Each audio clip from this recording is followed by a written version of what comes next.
This is the European edition of Breaking Banks, the world's #1 fintech podcast and radio show. We bring you the European unicorns, startups, founders, regulators, and leaders innovating the rapidly evolving fintech scene today. A truly localized podcast with both English and local language content, with some of the world's most well-known hosts and influencers in the fintech sector globally. Join us every week as we explore what makes the European Union a phenomenal proving ground for many of the fastest growing fintech plays in the world today. Okay, let's roll.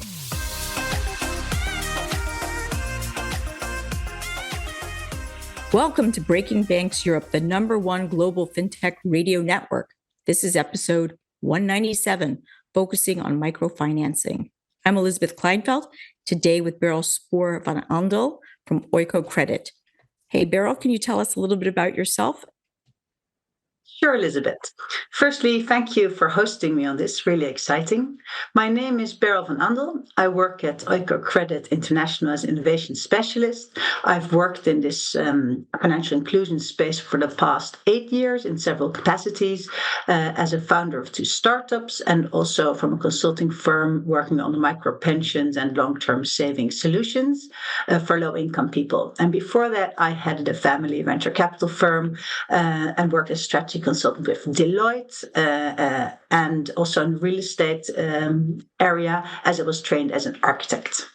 Wow, lots of relevant experience in all of this area. And can you just say a little bit about what Oiko Credit does? I know I'm going to ask you a little bit more later, but just so people have the context. Oiko Credit is an impact investor. We're a worldwide cooperative that promotes sustainable development by providing loans, investment, and some capacity building. And Oiko Credit's work is guided by the principle of empowering people and improve their livelihoods. Perfect. Thank you so much for that. So before we get started, really, I want to have an understanding of what do we mean when we talk about microfinance, because I think there are a lot of different definitions that people can have. What's your definition?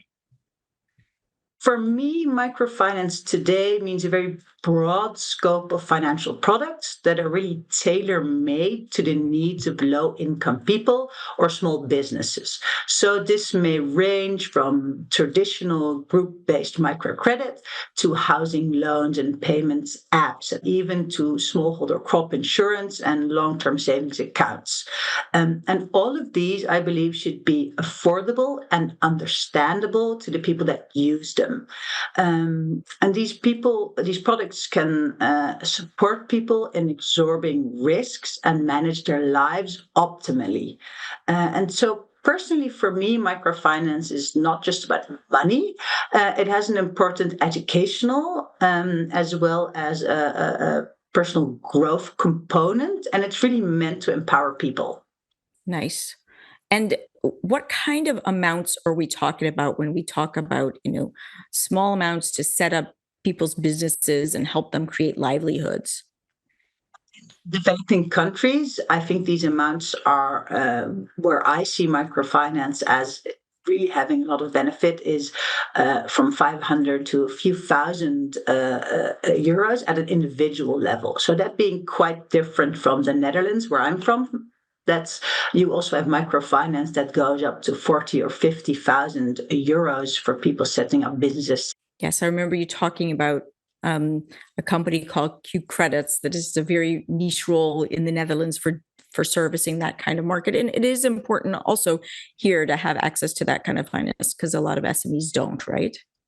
Definitely. So in the context of the Netherlands, I think credits has a really great role because they bridge that piece of where entrepreneurs cannot get that kind of financing with traditional banks because they're seen as a little bit too risky and not that experienced, etc. And they combine that also with coaching and things like that. They have a very large network of voluntary coaches. I was a coach for them a few years.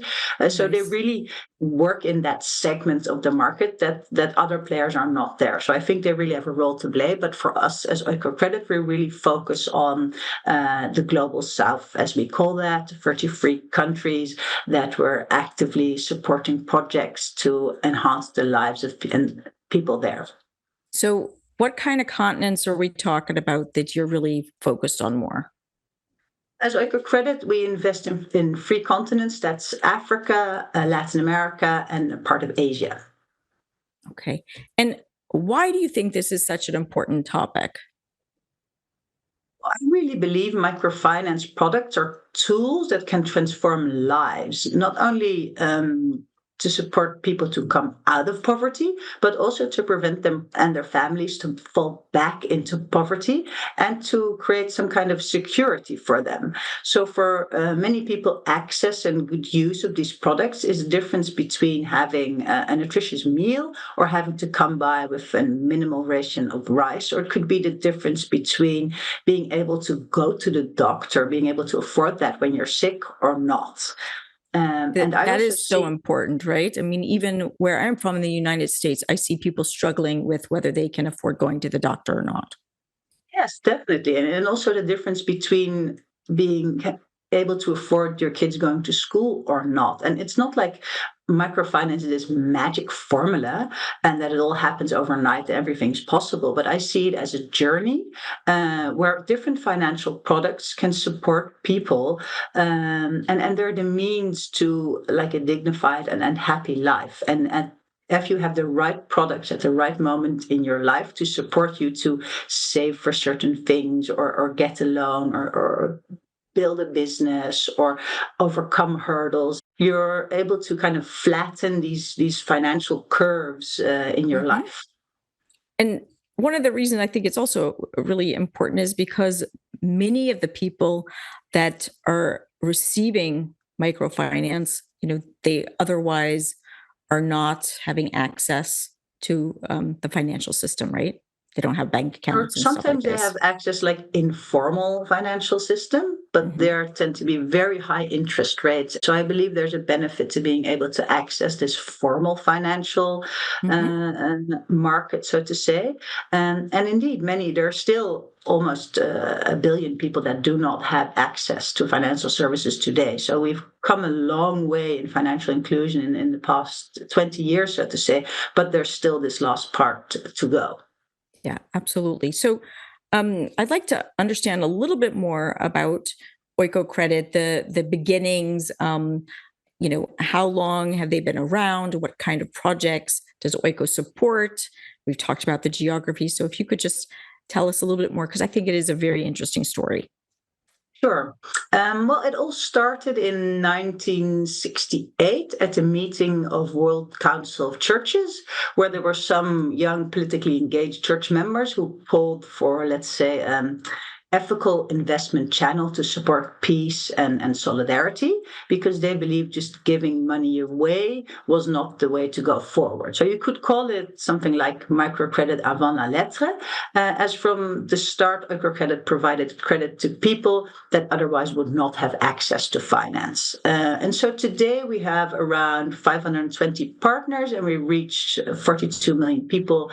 And that was 2022, of which 87% of these are women and around 65% or a little bit more of these end clients live in rural areas.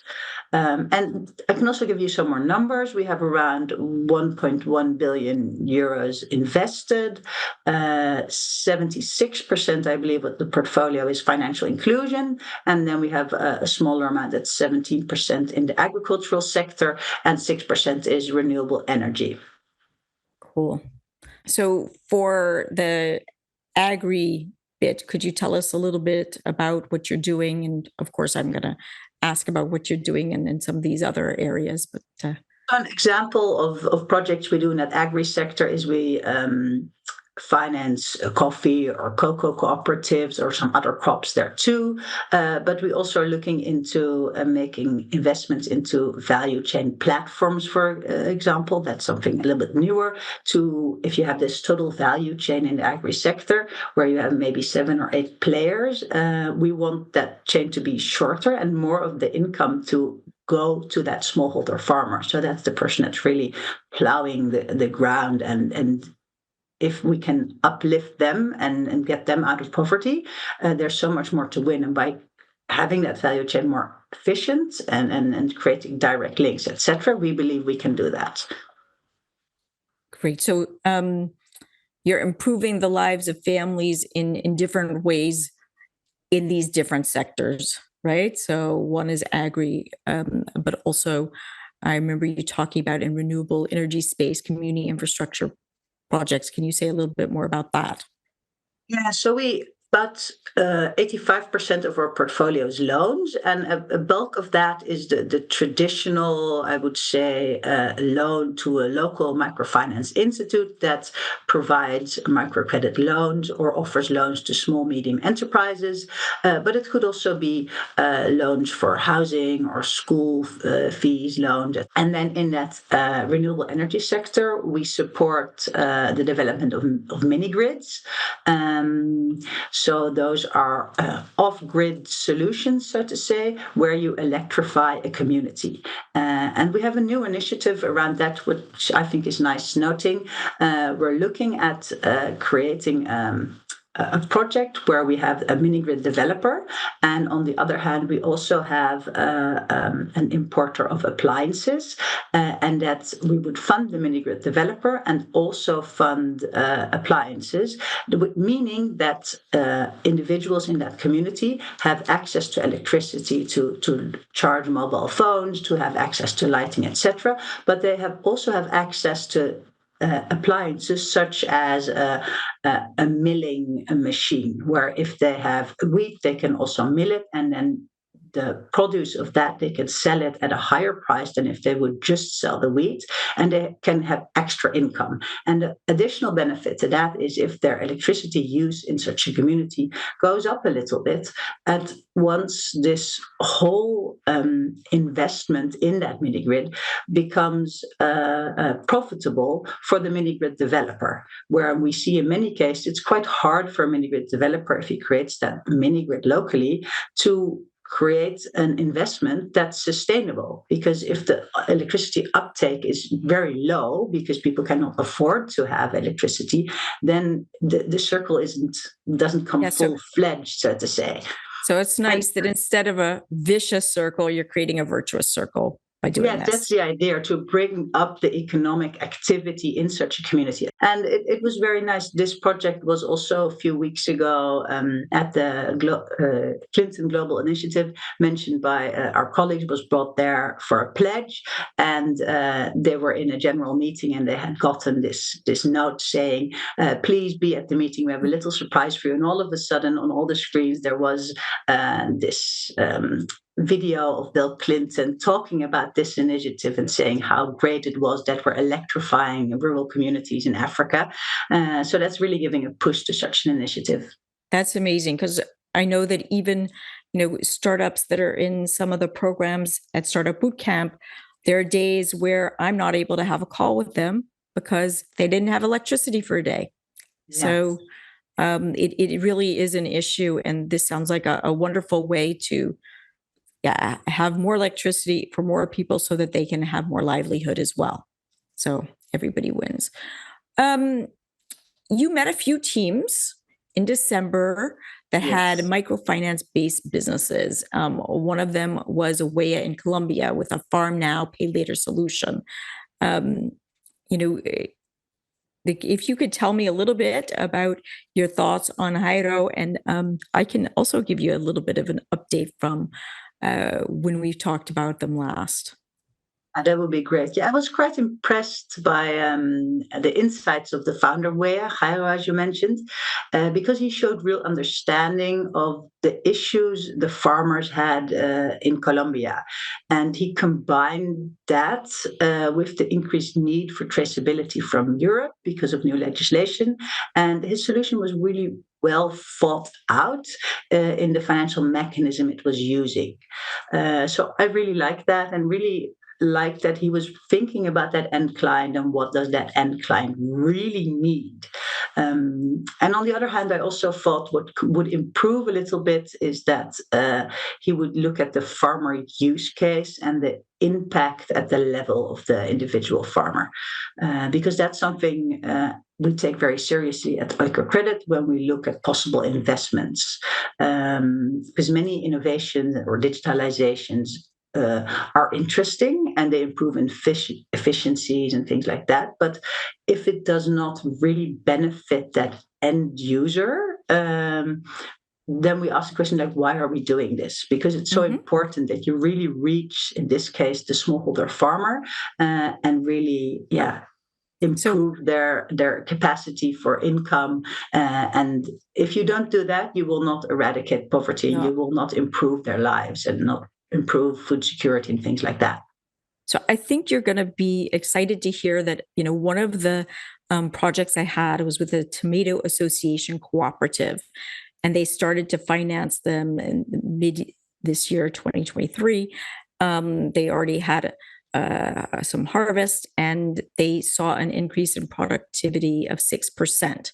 Now, they need to do a few more of these to make correlations between the loans and the increase of productivity. But what they also saw was an increase in the willingness to buy the tomatoes from these specific farmers by one of their clients because of the value chain, because they want to be able to trace where the products are coming from that they're selling.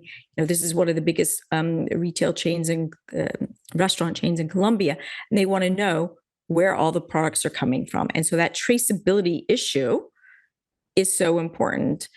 And they, are now, because it's completely traceable and it has CO2 measurements and stuff like that, the demand for their product grew.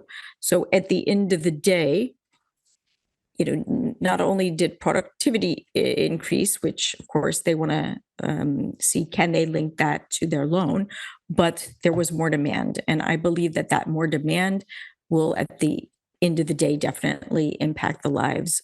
And as you said, more demand at a higher price point. So I guess that's also important for them. Yeah, that's great to hear.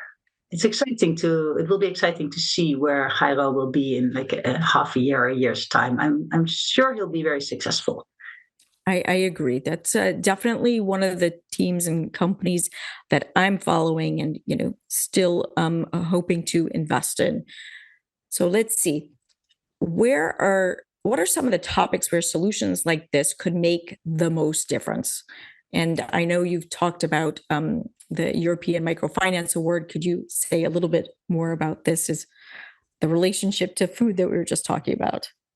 Yeah, so one of the topics that's been highlighted in several places last year, but also in the European Microfinance Award, is food security.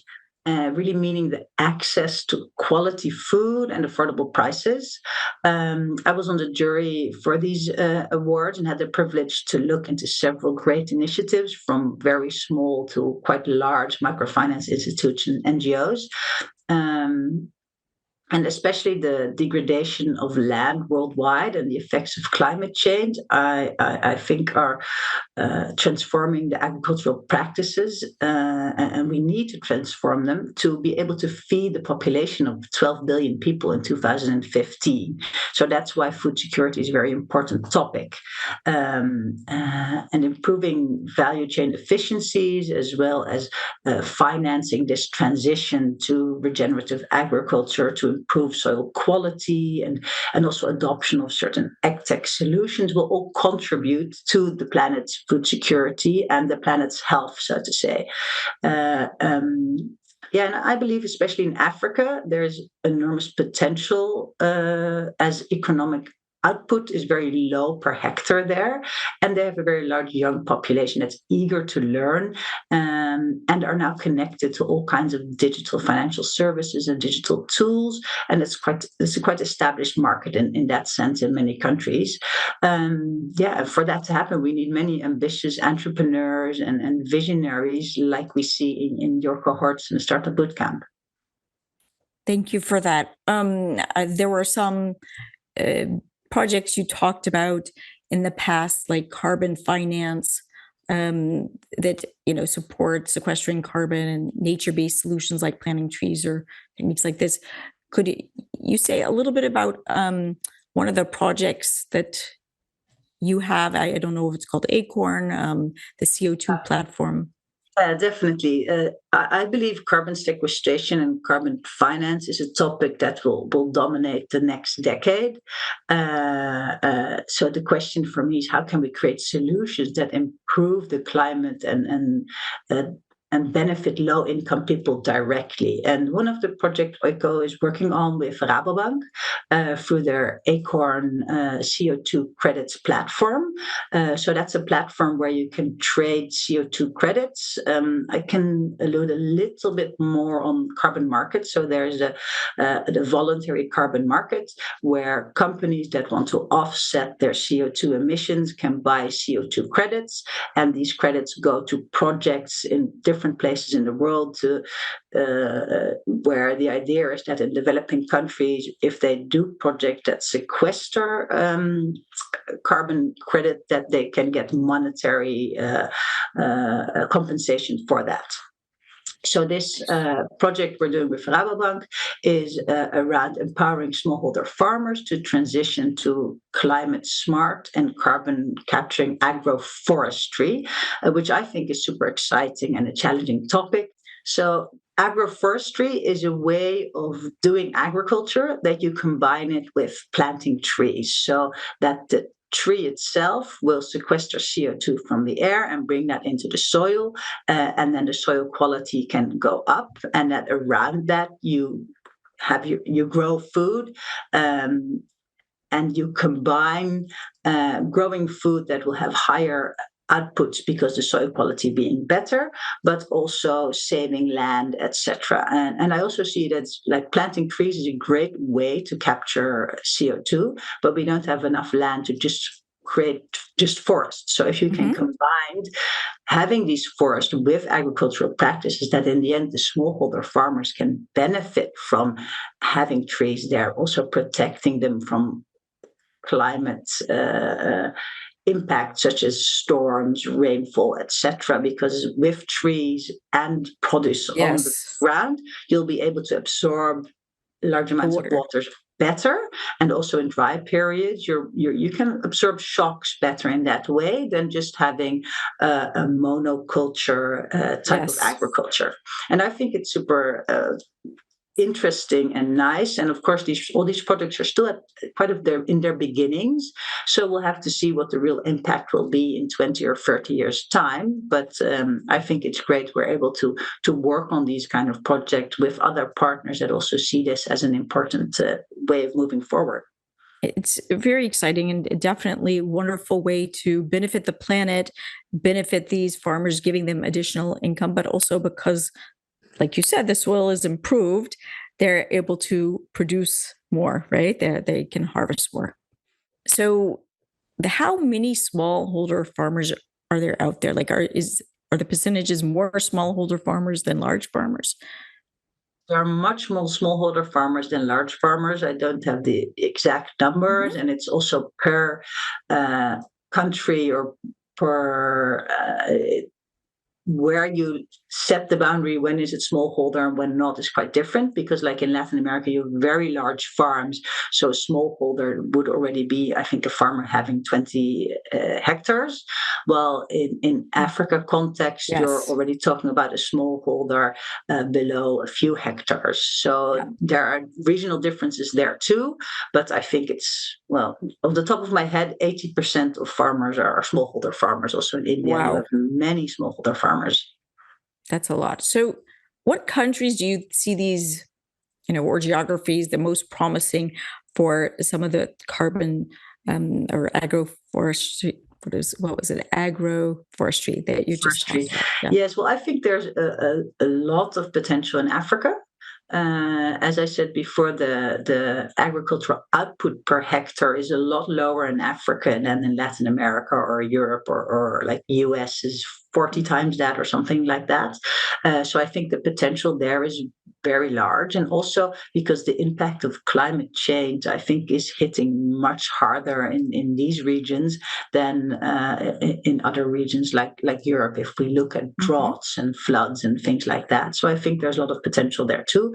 But also in Latin America, like replanting parts of the Amazon is also very important. And also with the larger corporates there that do coffee and cocoa, if you can get to this regenerative agriculture working in a different way, I think we can have like a win-win situation, like the planet benefiting, these farmers benefiting, creating food security. Wonderful. So, I mean, this is already very exciting. I don't know if there are any other projects that you have that you would like to highlight that you think are exciting too.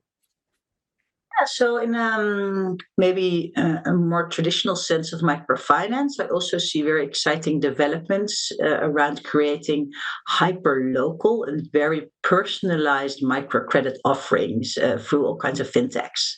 And as an example, one of our partners in India is Avanti Finance, and they've built a very flexible infrastructure, which they call digital spine, and it connects clients' needs to diverse pools of capital from financial partners in a quite unique way. So they really focus on the livelihoods of the people within their communities that they're financing.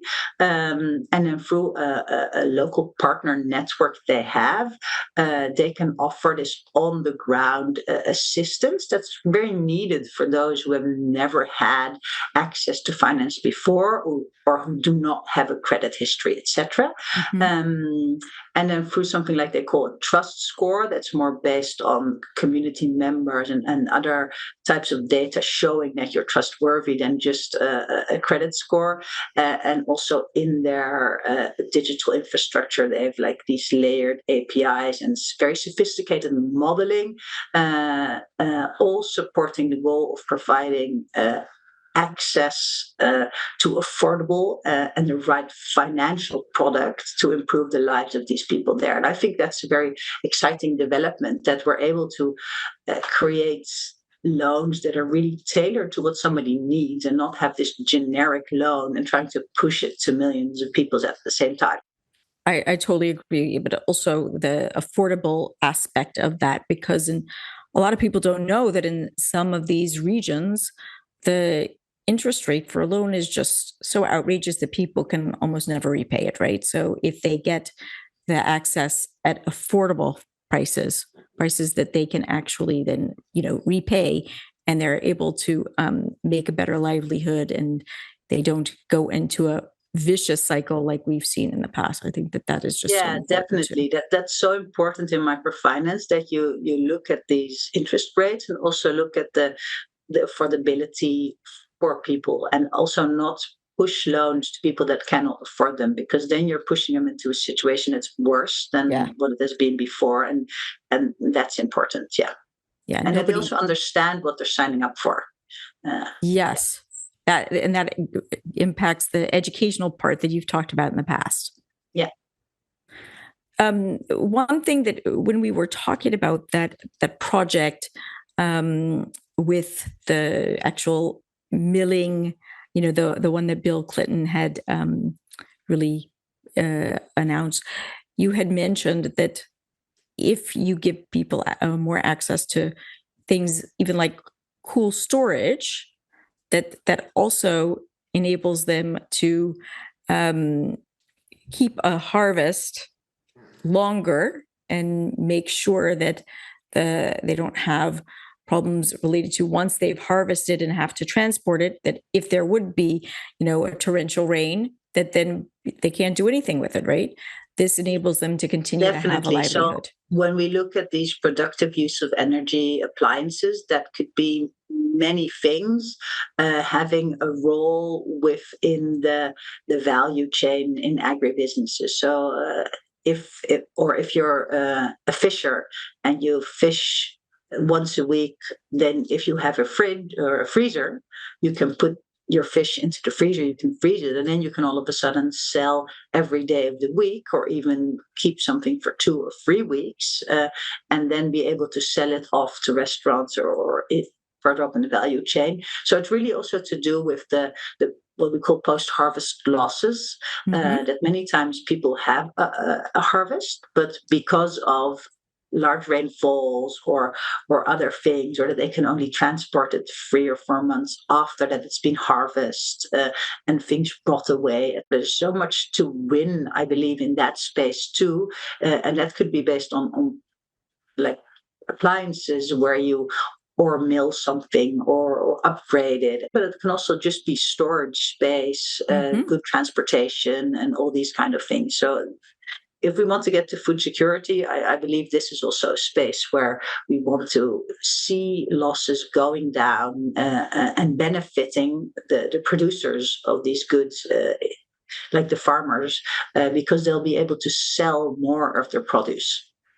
And then they'll be able to smooth out their income, like you mentioned in the Yes, past. that's also an important thing. Like many people, like if you grow something on the land, you'll only be able to sell it at the moment you get it out of the ground and find a buyer for that.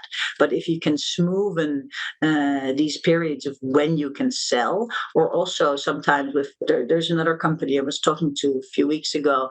We're looking into them. They provide irrigation as a service, and also finance inputs. And in that way, you could start growing different foods from what all the people around you are selling, but you could also go against the normal rhythm of planting and harvesting, because you don't have to wait for rain to come, but you can irrigate at the moment you would like to. And especially in countries that don't have very big difference between summer and winter, where the climate is kind of stable, then you can kind of choose when you do these cycles, and then you can smoothen out income.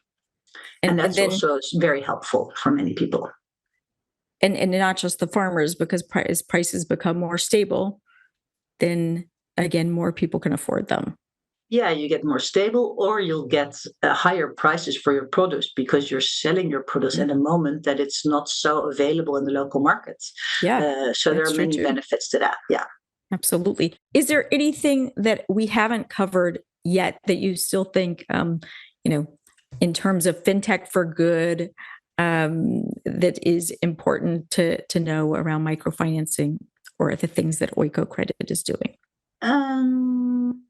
No, I felt like we covered it all, but I think we've covered most of it. Yeah. And maybe still good to say that as Oiko Credit, we're really focusing on communities, and in that way also looking at what else can we do to improve these communities. So that's not only looking at entrepreneurs that want to set up a business and want traditional microfinance, but it's also looking at how can we support creating local schools there. So we have this initiative with a partner that's really knowledgeable in how do you set up like private schools at affordable prices in these communities. And then we provide, if there's a group of teachers that wants to do that, we provide them with financing. And then they start building the school, and they enroll students. And then we also finance a local financial institution, which then can provide educational loans for parents to have their kids go to school there. And that a lot of the work I see happening all over the world is really around finding the right partners that are specialists at a certain part of what is needed to make something work. And I guess that's also really exciting, because everybody can have play their own role and their own part, and we're really working together to make things work. That's wonderful. I find that very exciting. And it also reminds me of some things that my brother-in-law is doing in Tanzania with, quaking there and having schools for the people that are working the farms there. So it's close to home. I was inspired when I first met you at Startup Bootcamp, and we were talking about different things, and continue to be so. So I would love to keep up the conversation and keep learning about this area. Thank you. Yes, well, thank you. It's been a pleasure talking to you today, and it's been a pleasure talking to you before too, because it's very nice the work you're doing with all these young entrepreneurs that have these aspiring ideas and want to bring them forward, and you're really supporting what they're doing. So definitely, let's keep connected and see how we can support these young, enthusiastic entrepreneurs in building their dreams and changing the world for the better. We'll absolutely do that. Thank you so much. Okay, thank you. Bye-bye. Bye. Thanks for listening to Breaking Banks Europe, a Provoke Media podcast in cooperation with Fintech Stage. Don't forget to tweet us out, shout out, or post to the team at Breaking Banks EU on Twitter. If there's something or someone you'd like to hear on our cast, let us know. See you next week on Breaking Banks Europe.